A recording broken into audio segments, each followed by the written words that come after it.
اس خاتون کو دیکھیے جس نے اپنی جان لینے سے قبل اپنے بھائی کو ایک وائس نوٹ کیا، کہا کہ میں اپنی جان لینے جا رہی ہوں، میرے 3 بچے ہیں، چھوٹی بہن بنش سے میرے شوہر کی شادی کروا دینا تاکہ میرے بچوں کا اچھے سے خیال رکھے۔ ایک ایسی سٹوری جس کو سننے کے بعد آپ بھی الجھ جائیں گے اور اپنے آپ سے سوال کریں گے کہ آخر رابعہ نے اپنے آپ کو ختم کیا تو کیوں کیا؟ اگر رابعہ نے اپنے آپ کو ختم نہیں کیا تو پھر رابعہ کی جان کس نے لی؟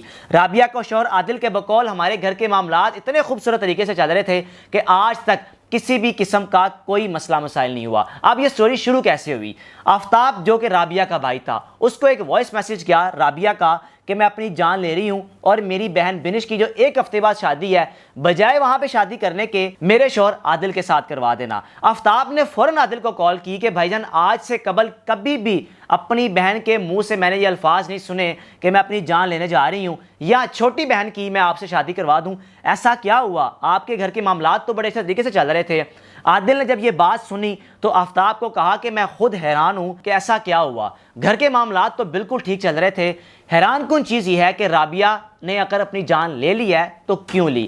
اب عادل نے رابطہ کیا اپنے گھر والوں سے۔ حیران کن بات یہ ہے کہ اس دن عادل کا بھائی بھی گھر میں موجود نہیں تھا، عادل کی بھابھی بھی گھر میں نہیں تھی، عادل کی ماں بھی نہیں تھی اور 3 بچے بھی گھر میں موجود نہیں تھے، جو کہ عادل کے لیے زیادہ حیران کن چیز یہ تھی کہ ایک طرف میری بیوی اپنی جان لے رہی ہے اور دوسری جانب گھر میں کوئی بھی فرد موجود نہیں ہے۔ اب اس گھر میں ایک شخص موجود تھا، عادل کے بقول کہ ہمارے گھر میں مزدور لگے ہوئے تھے، میں نے مزدور کو کال کی کہ جا کر دیکھو کہ آپ کی بھابھی یعنی کہ میری بیگم کہاں پر ہے، مجھے یہ میسج ملا، مجھے یہ کال ملی، کس بات میں کتنی حقیقت ہے، اللہ نہ کرے میری بیگم نے ایسا کیا ہو یا اپنے بھائی کے ساتھ مذاق نہ کر رہی ہو، اس کو تنگ نہ کر رہی ہو۔ اب مزدور جب کمرے میں گیا تو دیکھا رابعہ کا جسم پنکھے کے ساتھ لٹکا ہوا ہے۔ اب جیسے یہ سارا سینیریو دیکھا فوراً عادل کو کال کی کہ بھائی جان جو بات آپ کر رہے ہیں بالکل ایسا ہی ہے، بھابی نے اپنی جان لے لی ہے۔ عادل نے کہا کہ آپ اس کو فوراً ہاسپٹل لے جائیں، میں بھی ہاسپٹل پہنچ رہا ہوں۔ اب جیسے ہی ہاسپٹل پہنچے ڈاکٹر نے کہا کہ رابعہ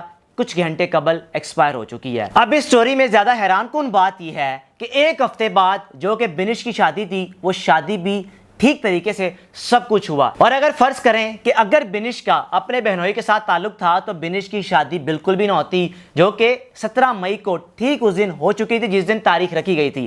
ایک طرف گھر میں جنازہ اٹھا، 7 دن بعد بنش کی شادی بھی ہو گئی۔ اب رابعہ کے گھر والوں نے 6 لوگوں پر FIR درج کروائی جس میں اس کا شوہر بھی شامل تھا۔ شوہر کے بقول میں خود پریشان ہوں کہ میری بیگم نے جان کیوں لی۔ اب آپ کے ذہن میں کیا سوال پیدا ہوتا ہے کہ اس خاتون کی جان کس نے لی؟ شوہر جو کہ کام پہ تھا اور گھر کے معاملات بھی بالکل ٹھیک تھے، دوسری جانب گھر میں کوئی تھا نہیں۔ اب بات چلتی چلتی چل پڑی پوسٹ مارٹم کی طرف۔ جب رابعہ کے جنازے کا بندوبست کیا گیا، غسل کیا گیا، تو خاتون جس نے غسل دیا اس نے بھی کہا کہ جسم میں کسی بھی قسم کا کوئی بھی نشان موجود نہیں تھا۔ اگر تو اس نے پھندا لیا ہو تو ظاہر سی بات ہے کہ اس کے گلے میں نشان ہونا چاہیے، وہ بھی نشان موجود نہیں تھا۔ اگر اس کو مارا گیا ہو، اس کو پیٹا گیا ہو یا اس کو تشدد کا نشانہ بنایا گیا ہو تو اس کے جسم میں نشانات موجود ہو سکتے تھے، جو کہ غسل دینے والی خاتون کے بقول نشانات موجود نہیں تھے۔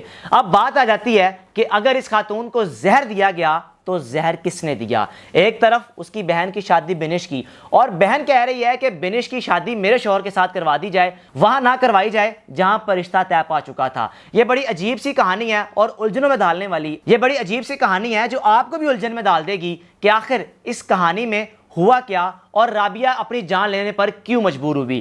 پوسٹ مارٹم تک بات پہنچ چکی ہے، قبر کشائی بھی ہو چکی ہے، اب رپورٹ آنا باقی ہے کہ پوسٹ مارٹم کے بعد پتہ چلے گا کہ رابعہ کی جان کس نے لی۔ اگر رابعہ نے جان اپنی خود لی یہ بھی حقائق سامنے آ جائیں گے، لیکن بڑی خوفناک سی چیز ہے کہ ایک طرف بہن اپنے بھائی کو خود وائس نوٹ کر رہی ہے کہ میں اپنی جان لینے جا رہی ہوں لیکن میں آپ کو وجہ نہیں بتا سکتی۔ اب وجہ کیوں نہیں بتائی، یا اگر اس نے اپنی جان لی بھی تو کس نے مجبور کیا؟ اور جس دن جان لی اتفاقاً اس دن اس گھر میں کوئی بھی موجود نہیں تھا۔ دوسری جانب اگر آپ بات کریں تو اس گھر میں مزدور کام کر رہے تھے۔ اب مزدور یہ کام کس طرح کر سکتے ہیں، یا مزدور ایسا ہے خاتون کو کیا کر سکتے ہیں کہ وہ خاتون اپنے آپ کو ختم کر لے اور پھندا لے کے خودکشی کر کے دنیا سے رخصت ہو جائے؟ اس کہانی میں پوسٹ مارٹم رپورٹ جو کہ اس کیس کی گتھی سلجھانے میں اہم کردار ادا کرے گی کہ آخر رابعہ نے اپنی جان کیوں لی، اگر نہیں لی تو کس نے مارا۔ عادل جس کے بقول کہ میری بیوی کے ساتھ آج تک کسی بھی قسم کا کوئی مسئلہ مسائل نہیں ہوا، پھر بھی وہ شخص آج FIR بھگت رہا ہے اور عدالتوں کے چکر کھا رہا ہے۔ چند دن میں پوسٹ مارٹم رپورٹ سامنے آ جائے گی اور آپ تک میں اس رپورٹ کو بھی رکھوں گا اور ثابت ہو جائے گا کہ رابعہ اپنی جان کیوں لینے پر مجبور ہوئی۔